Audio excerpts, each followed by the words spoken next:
Hello everyone and welcome back to my YouTube channel with another useful and informative video.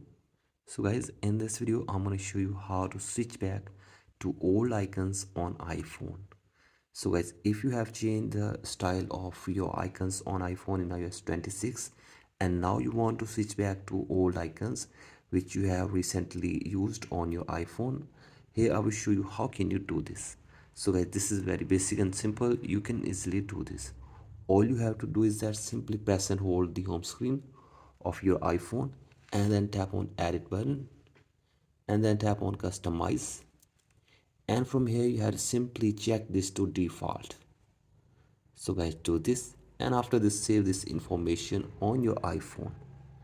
So guys, here you can see this, and the icons are switched back to their original appearance.